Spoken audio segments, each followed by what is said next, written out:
Corona महामारी से निपटने के लिए मिल रहे हैं और आपस में बातचीत कर रहे हैं, चर्चा कर रहे हैं, उसी प्रकार से आज की चर्चा सर्वप्रथम आज जैसा हमको मालूम है कि भगवान परशुराम जी की जयंती है।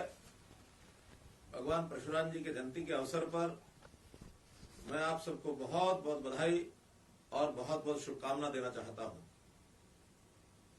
मित्रों, ऐसे संकट जब भी आते हैं, प्रशासन के तौर पर बहुत से ऐसे काम जो हम अपनी जिम्मेवारी समझते हैं वो सब करते हैं और अभी भी लगातार मार्च और अप्रैल के महीने में जो सरकार की जिम्मेवारी है उस नाते से हम कर रहे हैं।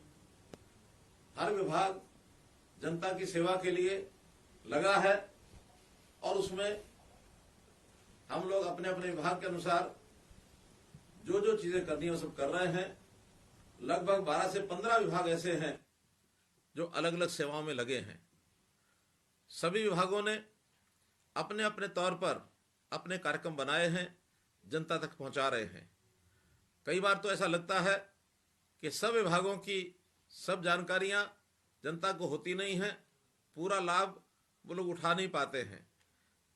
कोरोना से पूर्व भी समाज की भलाई की कितनी ही स्कीमें कई डिपार्टमेंट हमारे चला रहे थे।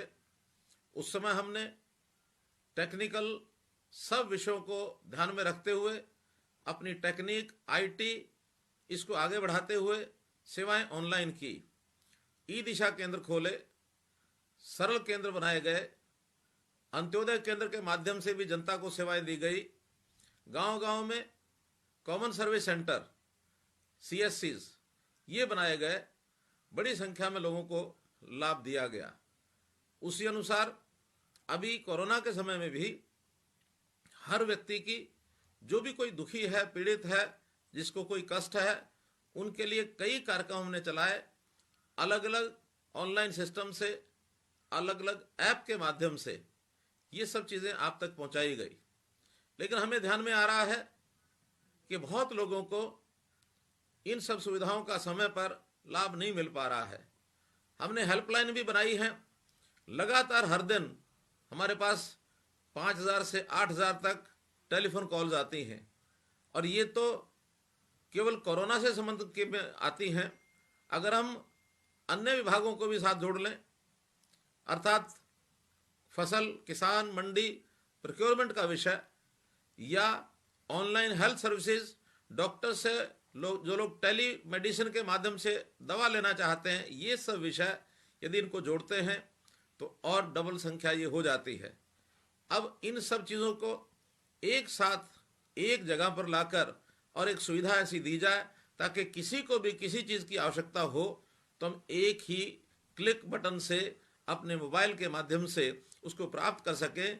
इस उद्देश्य की पूर्ति के लिए हमने एक ऐप बनाया है, जन सहायक इस नाते से इस ऐप का नाम होगा। कहीं इसका प्रचार हेल्प मी इस नाते से भी हुआ है, लेकिन जन सहायक के रूप में इस ऐप को हम कल से डाउनलोड कर सकेंगे और उसमें से जो आवश्यकता हमारी है, जो सहायता हमको चाहिए, वो हम प्राप्त कर सकेंगे। अभी हमारे जो टेक्निकल लोग हैं, हमारे जो अधिकारी हैं, वो आपके सामने इस सारे विषय को रखेंगे। हमारे औद्योगिक प्रशिक्षण और कौशल विकास के जो प्रिंसिपल सेक्रेटरी हैं श्री विजेंद्र सिंह जी, और अतिरिक्त हमारे जो additional principal secretary Shri Umashankar ji इस विषय के बारे में आपको विस्तार से बताएंगे, इसकी उपयोगिता के बारे में आपको बताएंगे। एक बार मैं इनको अपनी ओर से हैंडओवर करता हूं कि इस विषय को जरूर जनता के सामने रखें। श्री विजेंद्र सिंह जी। ये जन सहायक नाम की मोबाइल ऐप है जो कल से एंड्रॉयड प्ले स्टोर पर उपलब्ध करवा दी जाएगी। इसके अंदर जैसे बाकी मोबाइल ऐप्स में आपको पहले रजिस्टर करना होता है, उसी तरह से अपना नाम, मोबाइल नंबर डाल के एक OTP आएगा, उसके बाद आप रजिस्टर हो जाएंगे। उसके बाद हिंदी या इंग्लिश, ये ऐप दोनों भाषाओं में है। आप उसमें से जो भी चूज़ करेंगे उसके हिसाब से मोबाइल ऐप आपके सम्मुख होगी। इसके अंदर बहुत सारी सुविधाएं जो कि जैसे कि किसी को राशन की ज़रूरत है, किसी को डॉक्टर से बात करना है, कुछ बच्चों को पढ़ाई के लिए मटेरियल्स चाहिए, किसी को मूवमेंट पास चाहिए, किसी को बैंक से अपॉइंटमेंट चाहिए, किसी को फाइनेंशियल असिस्टेंस चाहिए, किसी को अपना अनाज मंडी पर ले जाना है। इस तरह की बहुत सारी इसके अंदर सुविधाएं हमने नागरिकों के लिए बना दी हैं। जैसे ही आप अपना सर्विस चुनेंगे वैसे ही वो उचित ज़िले में उचित अफसर के पास पहुंच जाएगी। ये मोबाइल ऐप जीपीएस लोकेशन ले लेती है और हमारे अफसरों को पता चल जाता है कि आप कहां पर हैं और आपके पास सुविधा हमें एक निश्चित समय में पहुंचानी है। इसके अलावा इस ऐप के अंदर एक और भी सुविधा दी गई है। कई बार ऐसा होता है कि नागरिक अपनी सेवा अपने दूसरे नागरिकों के लिए देना चाहते हैं। ऐसे केस में 3 तरह की सेवाएं कोई नागरिक अगर देना चाहे तो वो अपना ऑप्शन दे सकता है। एक तो वॉलंटियर, कि किसी भी तरह का वो वॉलंटियर काम करना चाहता हो स्टेट के लिए, वो यहाँ पर अपना ऑप्शन दे सकता है। दूसरा, अगर आपने किसी फैमिली के लिए राशन उपलब्ध करवाना है तो उसका भी इसके अंदर प्रावधान है। तीसरा, हरियाणा कोरोना फंड में अगर आपने डोनेशन देनी है तो उसका भी प्रावधान इसके अंदर किया गया है। जैसे ही आपकी रिक्वेस्ट उचित ज़िले में उचित अफसर के पास पहुंच जाएगी तो आपको मैसेज आ जाएगा कि आपकी रिक्वेस्ट दर्ज हो गई है और वो कंसर्न्ड ऑफिसर जो है कार्य पर लग जाएगा। थोड़ी देर में आपके पास ये सुविधा उपलब्ध करवा दी जाएगी।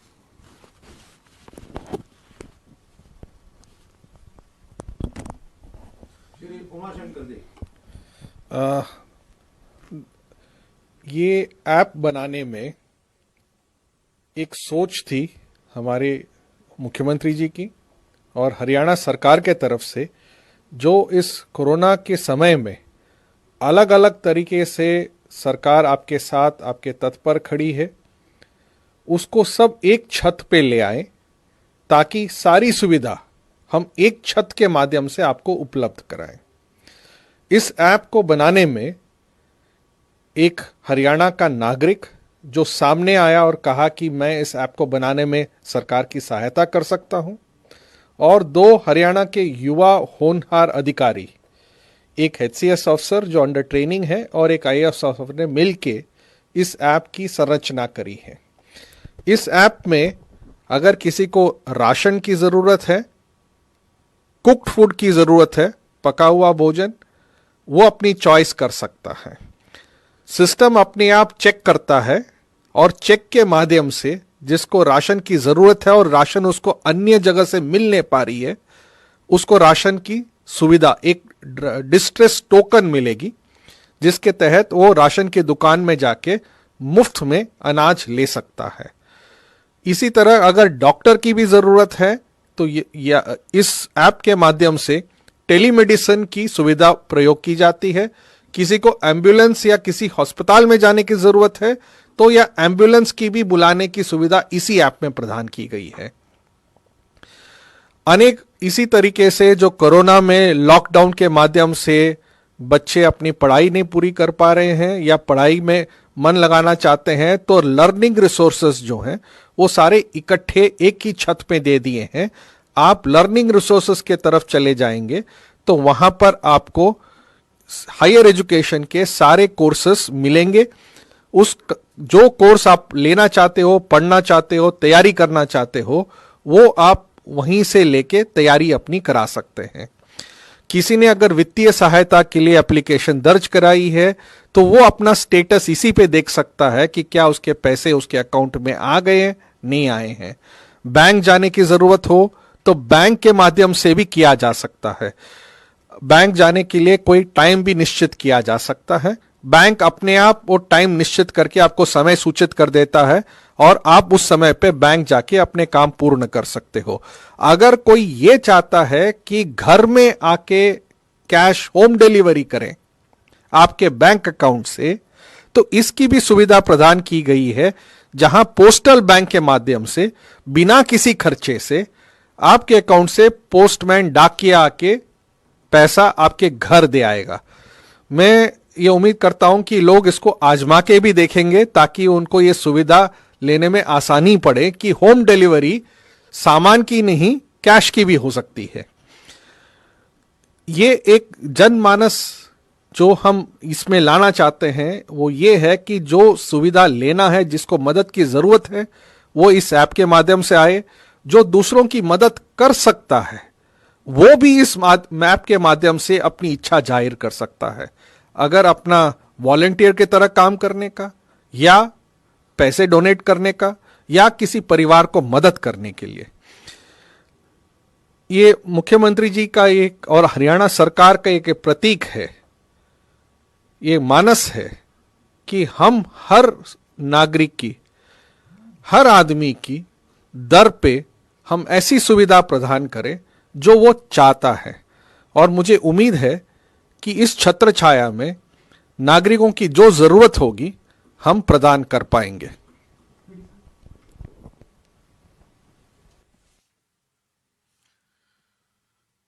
तो देखा आपने कि इस ऐप के माध्यम से हर प्रकार की सहायता के लिए एक प्लेटफॉर्म आपको दिया गया है। चाहे छात्र हो, शिक्षा संबंधी जानकारी चाहिए, चाहे कोई असहाय हो, गरीब हो, उसको राशन संबंधी कोई सहायता चाहिए, किसान हो, प्रोक्योरमेंट के नाते से उसको आवश्यकता है, कोई भी घरेलू आवश्यकता, बैंक की आवश्यकता, कितनी ही आवश्यकताएं एक ही ऐप के नीचे आपको मिल रही हैं। इसलिए आज इसका लॉन्च किया जा रहा है। कल प्रातःकाल से इस ऐप का हम लोग उपयोग कर सकेंगे। अब मैं कुछ जानकारियां आपको और इस संदर्भ में इस समय की देना चाहता हूं। कोरोना के संबंध में जैसे हमको पता है कि हरियाणा अन्य प्रांतों की तुलना में काफी ठीक दिशा में आगे बढ़ रहा है और हम इसको रोक पाने में सफल हो रहे हैं। वर्तमान में 12 जिले ऐसे हो गए हैं, आज एक भी पॉजिटिव केस उन जिलों में नहीं है, अर्थात वो ग्रीन जोन में आ गए हैं। इसी प्रकार पिछले 18 दिन से, यानी एक प्रकार का जो डबलिंग रेट है देश भर में, तो 7 दिन डबलिंग रेट है। हर 7 दिन बाद पॉजिटिव केसेस की संख्या डबल हो जाती है। हरियाणा में 18 दिन के बाद ये डबल हो रहे हैं केस, अर्थात हमारी आगे कोरोना के जो पीड़ित केसेस की संख्या बढ़ने में हमें बहुत सुविधा हो रही है कि हम नहीं बढ़ पा रहे हैं। और हमारा जो ग्राफ है वो एक जिसको कहना चाहिए हॉरिजॉन्टल आ गया है। हमारा रिकवरी रेट, जो भी लोग पॉजिटिव आए उनका रिकवरी रेट भी आज 68% हो गया है, जो केवल एक प्रदेश केरल से हम पीछे हैं। अन्यथा दूसरा नंबर हरियाणा का है कि आज हम 68% रिकवरी के ऊपर आ गए हैं। इसी प्रकार एक वर्ग ऐसा है जिसको सब सुविधाएं देने के बावजूद भी हम उनको सहायता नहीं कर पा रहे थे, लेकिन आज ही हमने विचार किया है कि जो हरे रंग के कार्ड जिन लोगों के पास हैं, अर्थात एपीएल, ऐसे बहुत से लोग हैं एपीएल कार्ड होने के बावजूद भी वो डिस्ट्रेस श्रेणी में देखे गए, उनको भी खाद्यान्न की आवश्यकता थी।